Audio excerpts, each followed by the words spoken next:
नमस्कार, मैं अर्चना त्रिपाठी शुक्ला हिंदी नोट्स के YouTube चैनल पर आपका स्वागत करते हैं। हम देखते हैं कि कई बार ऐसा होता है कि बच्चों को बीच में ही पढ़ाई छोड़नी पड़ती है। उसका जिम्मेदार होता है कॉलेज। क्यों? क्योंकि कॉलेज में एडमिशन लेने तक तो सब कुछ ठीक रहता है, लेकिन जब एडमिशन हो जाता है उसके बाद कोई भी अनुचित कारण निकाल करके कॉलेज क्या करता है कि आवेदन की प्रक्रिया निरस्त कर देता है। ऐसे पर उस बच्चे का साल खराब हो जाता है। जो कोर्स कर रहा होता है वह कोर्स वह पूरा नहीं कर पाता है। ये शिकायत कई इंजीनियरिंग कॉलेज से आती रहती है। हालांकि ये इस बार का जो केस है वह है एक पीएचडी छात्र का, जिसको हाई कोर्ट ने राहत दी है। जी हाँ, वीडियो को लास्ट तक देखते रहिएगा। अब ऐसा नहीं होगा। इलाहाबाद हाई कोर्ट ने कहा है कि जो पीएचडी का स्टूडेंट है उसका दाखिला बहाल किया जाए। क्यों? क्योंकि देश में शोध कार्य के लिए जरूरी हो गया है कि शोध कार्य ज़्यादा से ज़्यादा हो सके, क्योंकि हर कोई अपने देश का विकास चाहता है। और आप जो है किसी की गलतियों की सजा किसी और को नहीं दे सकते हैं। अगर एडमिशन ही क्यों लिया, कॉलेज ने एडमिशन क्यों लिया? जब अनुचित कारण था, जब उसने पूरी जो टर्म्स एंड कंडीशन थी फुलफिल नहीं किया था, तो कॉलेज को एडमिशन नहीं लेना चाहिए था। अगर कॉलेज ने एडमिशन लिया है तो जो उसका जो कार्यकाल है, जो पढ़ाई का टेन्योर है, उसको पूरा करा देना चाहिए।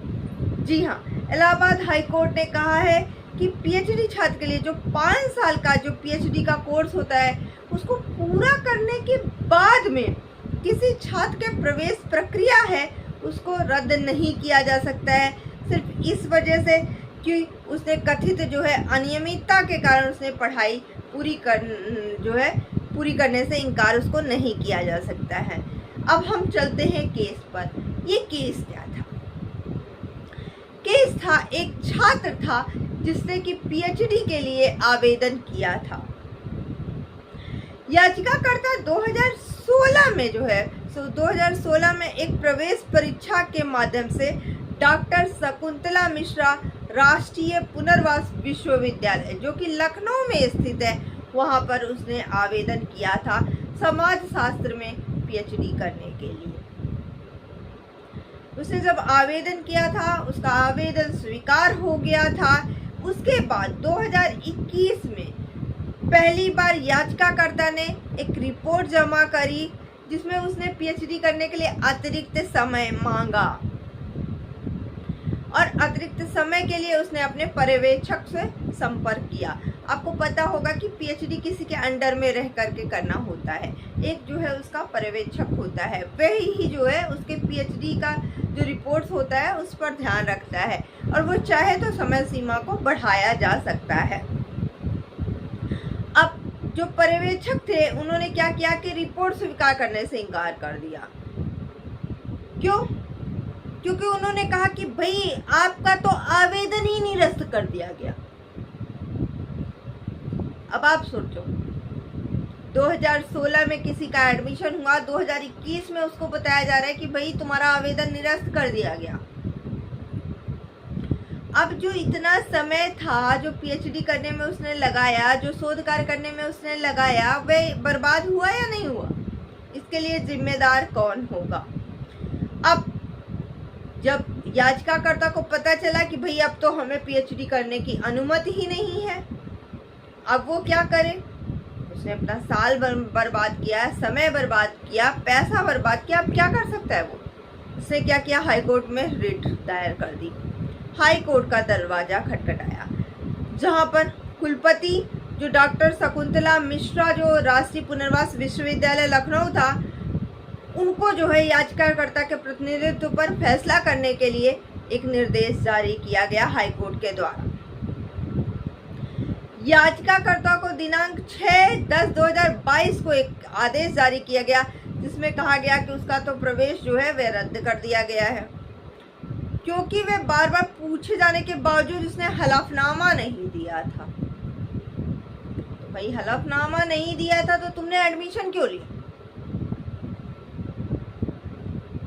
एडमिशन नहीं लेना चाहिए था।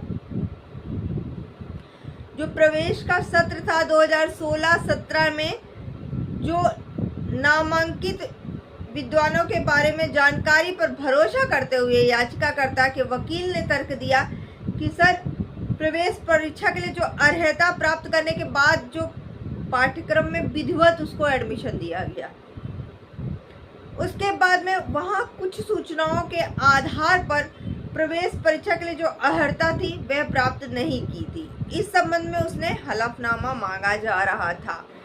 परंतु क्या था, जब पहली लिस्ट निकली थी तो उसका तीसरे स्थान पर उसका नाम निकला था। अंतिम चयन जब हुआ तो उसमें उसका नाम नहीं दिख रहा था, इसलिए उसका प्रवेश रद्द कर दिया गया। तो क्योंकि उसका प्रथम जो लिस्ट निकली थी उसमें तीसरे स्थान पर उसका नाम था तो उसको प्रवेश तो मिल गया था। बाद में जो अंतिम चरण की सूची आई उसमें उसका नाम ही नहीं नजर आ रहा। तो ये किसकी गलती है? हाई कोर्ट ने अपना निर्णय दिया। हाई कोर्ट ने कहा कि 2016-17 के लिए जो पीएचडी स्कॉलर्स थे उनके बारे में जो जानकारी थी उसमें उसका सीरियल नंबर 3 में उसका नाम नजर आ रहा था, दिखाई दे रहा था। और याचिकाकर्ता ने 2016 से 2022 तक का जो पाठ्यक्रम है वह उसने पढ़ाई करी है, इतने दिन तक वह उसमें लगा रहा। तो अब जो है इस पर सुप्रीम कोर्ट का एक जो है कोर्ट लेते हुए कहा कि राजेंद्र प्रसाद माथुर बनाम कर्नाटक विश्वविद्यालय में सुप्रीम कोर्ट ने कहा था कि उम्मीदवारों के अगर गलत प्रवेश के लिए दोष जो है वे संस्थान होंगे। दोषी कौन होगा? संस्थान होंगे ना, जिन्होंने एडमिशन कराया था, कि वे छात्र दोषी होगा। ये मामला था इंजीनियरिंग कॉलेज का, जहां इन्होंने पहले स्थान पर अयोग्य उम्मीदवार को प्रवेश दिया था। अदालत ने कहा था कि विश्वविद्यालय में दोषपूर्ण जो विश्वविद्यालय का रवैया है प्रवेश के कारण छात्र जो है वे परेशान नहीं हो पाएंगे।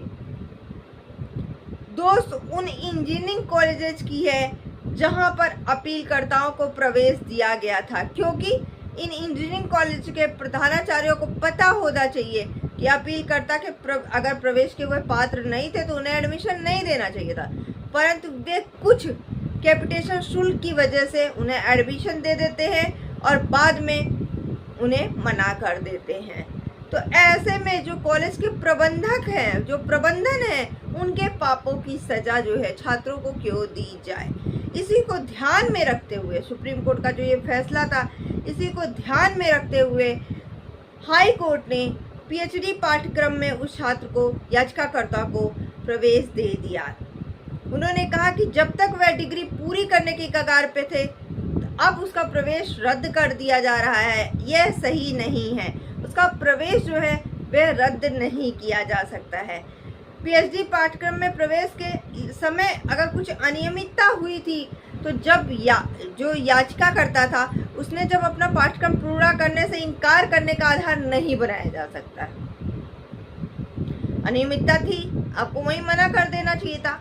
अब आप उसको मना नहीं कर सकते हैं कि अब वह अपना पाठ्यक्रम जो है वह पूरा ना कर सके।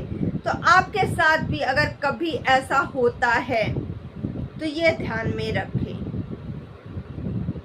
मेरे साथ एक लॉ कॉलेज में एक फ्रेंड पढ़ती थी। हम लोग जब एलएलएम कर रहे थे तो वहाँ पर उनकी एज जो है, वहाँ पर एलएलएम के लिए एज की लिमिटेशन रखी गई थी, शायद 30 या 35 वर्ष, मुझे एग्जैक्टली याद नहीं है। तो बाद में जब उनका 1 साल या 2 साल पूरा हो गया, उसके बाद में उनको कॉलेज ने कहा कि भाई अब तो आपकी प्रवेश रद्द कर दी जाएगी, आपको प्रवेश परीक्षा नहीं देने को मिलेगा। उन्होंने कहा भाई मेरा तो एडमिशन हो गया, हमारे तो 2 साल हो गए हैं। तो उन्होंने कहा 2 साल तो हो गए हैं, लेकिन अब जो एलएलएम का सेमेस्टर परीक्षा है वह आपको नहीं देने को मिलेगा, क्योंकि आपकी एज ज़्यादा हो गई है। बाद में उन्होंने इस पर विचार करने के लिए कॉलेज को बोला और फिर बाद में निष्कर्ष यही निकल के आया है कि जब एडमिशन हो गया है, जब आपका पाठ्यक्रम में प्रवेश हो गया है, फिर आप मना नहीं कर सकते हो, उससे पहले आप मना कर सकते हो। बाद में उन्होंने अपनी एलएलएम की डिग्री जो है वह प्राप्त की उन्होंने अपना LLM कोर्स प्राप्त किया। तो आपके साथ भी अगर कैसा भी इस टाइप से व्यवहार हो रहा है या आपके साथ भी इस कारणवश आपका जो साल है वह छूट रहा है या किसी भी कारणवश जो है आपकी पढ़ाई में ऐसा कोई जो है रोक आ रही है, तो आप उसको इस केस के माध्यम से निपटा सकते हैं। आपको हमारी वीडियो कैसी लगी ज़रूर बताइएगा, कमेंट कीजिएगा और ज़्यादा से ज़्यादा जो है वीडियो को शेयर कीजिएगा।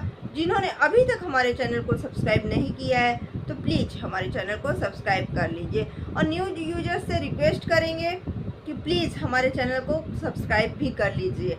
आप लोग बहुत आशीर्वाद, बहुत प्यार हमें दे रहे हैं, उसके लिए हम आपके आभारी हैं। मतलब आप हमारे चैनल को ज़्यादा से ज़्यादा सब्सक्राइब कीजिए और जिन्होंने हमारे चैनल को सब्सक्राइब कर लिया है तो प्लीज़ आप हमारी वीडियो को लगातार देखते भी रहिए।